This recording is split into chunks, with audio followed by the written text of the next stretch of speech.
اعوذ باللہ من الشیطان الرجیم بسم اللہ الرحمن الرحیم وَأَوْفُوا بِالْعَهْدِ إِنَّ الْعَهْدَ كَانَ مَسْئُولًا۔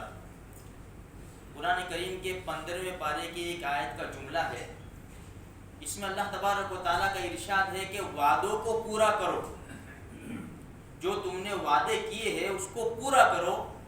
ان العہد کان مسئولا، یہ وعدوں کے بارے میں پوچھا جائے گا، پوچھ ہوگی۔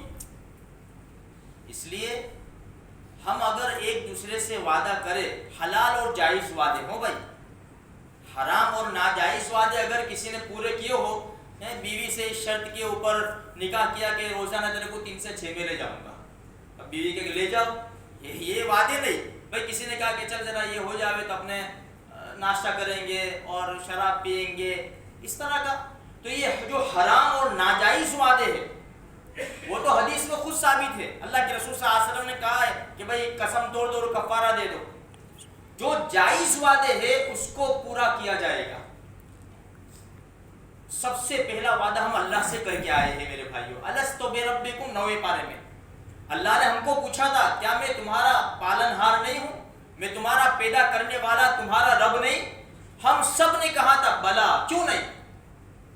لیکن آج یہ وعدہ ہم بھول چکے ہیں۔ اللہ ہمیں بلا رہا ہے چلو اپنا وعدہ پورا کرنے آؤ، لیکن ہم اللہ کے وعدے کو پورا نہیں کرتے۔ اسی طرح آج ہمارے معاملات کے اندر میرے بھائیوں ہم ایک دوسرے سے کتنے وعدے کرتے ہیں، چل تجھے کل دیتا ہوں، فلاں تاریخ کو دیتا ہوں، فلاں تاریخ کو دیتا ہوں، اور نیت یہ ہوتی ہے کہ میں نہیں دوں گا اس کو، اس مہینے تو میں نہیں دے سکوں گا، پھر بھی جھوٹے وعدے کرتے ہیں۔ اس لیے یہ وعدہ کوئی معمولی چیز نہیں ہے، یہ وعدہ بہت بڑی چیز ہے۔ قرآن کہتا ہے کہ اس کے بارے میں پوچھا جائے گا۔ دیکھو اولیاء کرام کے واقعات بڑے عجیب ہیں۔ عبداللہ ابن مبارک رحمۃ اللہ علیہ کے بارے میں آتا ہے، ایک مرتبہ دشمن سے برسر پیکار تھے، اللہ کے ولی تھے۔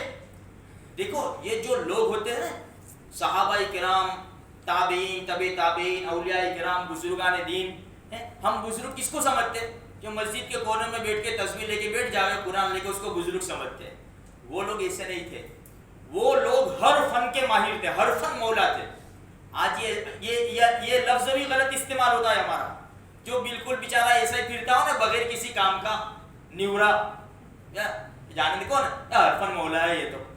ہر فن مولا یعنی کیا؟ ہر فن مولا یعنی ہر فن کا ماہر، جس فیلڈ میں اس کو ڈالو نا وہ کام کر دے گا اس کو۔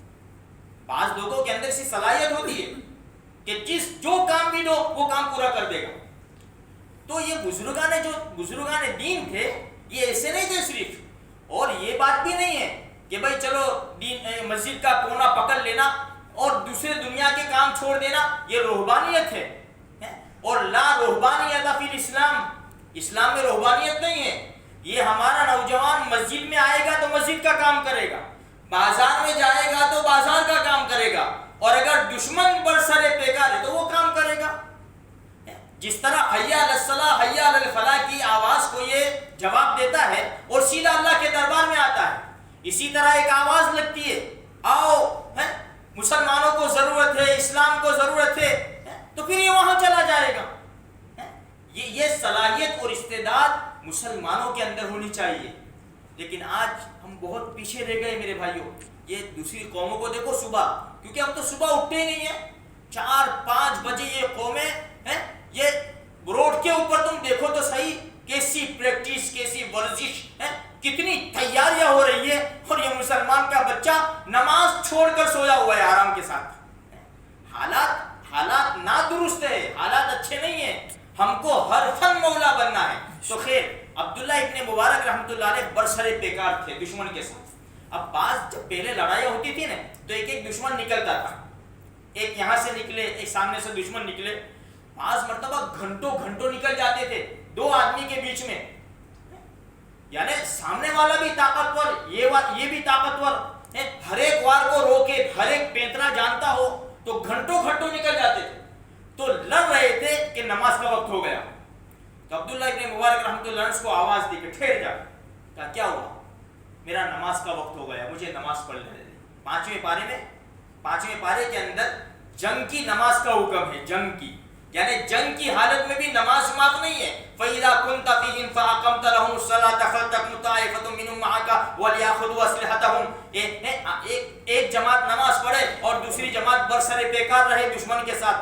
نماز ایسی چیز ہے جنگ کے میدان میں بھی نہیں چھوڑ سکتے ہم نماز کو. تو کہا کہ مجھے نماز پڑھ لینے دے. ٹھیک ہے پڑھ لے. تو عبداللہ بن مبارک رحمۃ اللہ علیہ نے نماز پڑھی. اس نے کچھ نہیں کیا, کھڑا رہا وہ. نماز کے بعد پھر واپس شروع ہوا مقابلہ. اب اس کی عبادت کا وقت آیا. بھائی ان کی عبادت کے بھی خاص وقت ہے, جیسے فجر میں سورج نکلے, دوپہر کو بالکل سورج بالکل بیچ آسمان میں ہو, بالکل سورج غروب ہوتا ہو. اسی لیے یہ تینوں ٹائم نماز مکروہ ہے, اس لیے کہ ان کی عبادت کا ٹائم ہے یہ.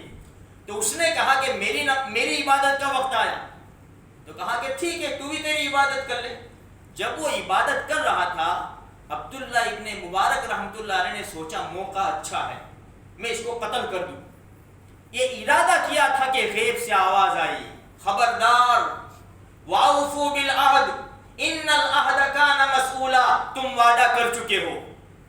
حالانکہ دشمن ہے, تم یہی آیت آواز آئی, تم وعدہ کر چکے ہو. وَأَوْفُوا بِالْعَهْدِ إِنَّ الْعَهْدَ كَانَ مَسْئُولًا, اور وعدے کے بارے میں پوچھا جائے گا. رو پڑے, بہت روئے بہت روئے. جب اس نے اپنی عبادت سے فارغ ہوا وہ, تو دیکھا کہ جو میرا مد مقابل رو رہا ہے. پوچھا کیا ہوا, تو واقعہ سنایا کہ تو نے تو مجھے نماز پڑھ لینے دی, جب تیری عبادت کا وقت آیا تو میں نے سوچا کہ قتل کر دوں.